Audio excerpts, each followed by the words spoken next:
শের মুসলমানেরা, যুবকেরা, তরুণেরা, এবার রাসূলের প্রেমিকেরা শোনো গো, আল্লাহ নবীকে ভালোবাসেন। আমাদের ঈমান হলো নামাজ নয়, আমাদের ঈমান হলো রোজা নয়, আমাদের ঈমান হলো হজ নয়, আমাদের ঈমান হলো যাকাত নয়।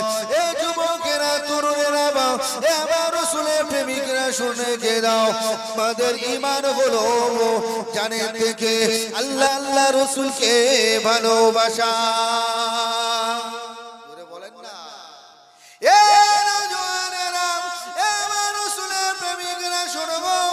আপনি মসজিদে যাবেন, আপনাকে সর্বপ্রথমে আমার রাসূলুল্লাহকে ফলো করতে হবে।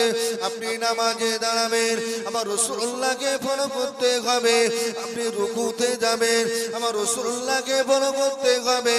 আপনি সিজদাতে যাবেন, আমার রাসূলুল্লাহকে ফলো করতে হবে।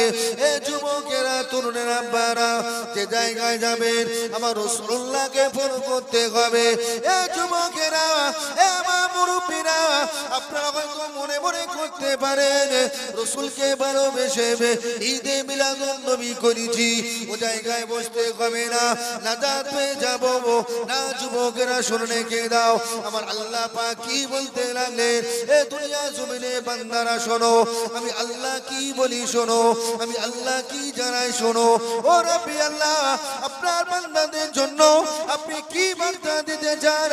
আমার আল্লাহ পাক বলতে লাগলে, বান্দা তোরা আমার হক আদায় করবি না, আমি আল্লাহ মাফ করে দেব। বান্দা আমার হক নষ্ট করবি, আমি আল্লাহ মাফ করে দেব। এ যুবকরা শুনে কে দাও, আমার আল্লাহ পাক কি বলতে লাগলেন। এ আমার বান্দারা শুনে কে দাও, আমি আল্লাহ পাক জানিয়ে দিলাম, তোদের ব্যবহারে, তোদের চাল চলনে, তোদের কথাবার্তায়, তোদের চলাফেরায় যদি বা আমার হাবিবের মনে কষ্ট লেগে যায়, আমার হাবিবের মনে যদি ব্যথা লেগে যায়, আমি আল্লাহ পাক তোদের জন্য ফিনারে ফি জাহান্নামা খালিদিনা, আমি আল্লাহ তোদের জন্য জাহান্নামের আযাবটা আমি আল্লাহ তৈরি করে রেখেছি।